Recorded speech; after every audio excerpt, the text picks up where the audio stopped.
જામનગર શહેરમાં પાણીજન્ય રોગચાળાએ ભરડો લીધો છે। શહેરમાં કોલેરા, ઉલટી, ઝાડા, તાવના કેસોમાં નોંધપાત્ર વધારો થયો છે। જામનગરની જીજી હોસ્પિટલ દર્દીઓથી ઉભરાઈ રહી છે।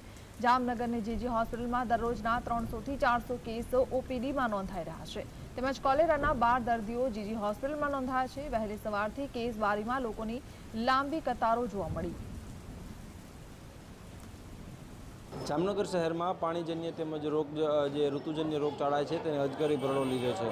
જામનગરની જીજી હોસ્પિટલ અત્યારે હાલ દર્દીઓથી જે છે તે ઉભરાઈ રહી છે। દ્રશ્યો હું આપને બતાવવા માંગીશ કે જામનગર શહેરના જે જીજી હોસ્પિટલના જે દ્રશ્યો છે કે જે અત્યારે હાલ જે કેસ બારી પર જે છે તે લાંબી કતાર જે છે તે ત્યારે જોવા મળી રહી છે। વહેલી સવારથી જે દર્દીઓ જે છે તે અહીં પર સારવાર માટે આવે છે। ખાસ કરીને જે પાણીજન્ય રોગચાળા છે એટલે કે કોલેરાના જે ઘણા બધા કેસો જે છે તે જામનગર શહેરમાં જે ત્યારે જોવા મળે છે, તેમજ તાવ, ઉલટી, ઝાડા જેવા જે અત્યારે હાલ દર્દીઓ જે છે તે દરરોજની જે 400 થી 500 લોકોની જે છે તે ઓપીડી જે છે તે જોવા મળે છે।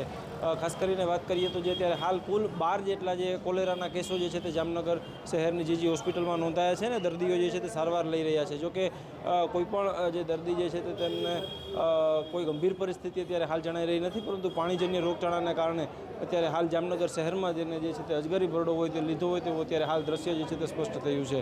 સમગ્ર જિલ્લાની વાત કરશું તો સમગ્ર જિલ્લામાં પણ જે ડેન્ગ્યુ હોય, ચિકનગુનિયા હોય તેના જે અત્યારે હાલ જે કેસો જે છે તે અત્યારે હાલ નોંધાયા છે। જાન્યુઆરી માસથી લઈને અત્યાર સુધીમાં જે અત્યારે જે કેસો જે છે તે નોંધાયા છે, પરંતુ જે તેમની સંખ્યા જે છે તે એટલી બધી કોઈ મોટી જોવા મળી નથી। પરંતુ જામનગરની જીજી હોસ્પિટલમાં જે અત્યારે હાલ પાણીજન્ય અને જે ઋતુજન્ય રોગચાળાને લઈને અત્યારે હાલ જે કોલેરાના કેસો છે તેમાં અત્યારે હાલ વધારો થતો જોવા મળી રહ્યો છે।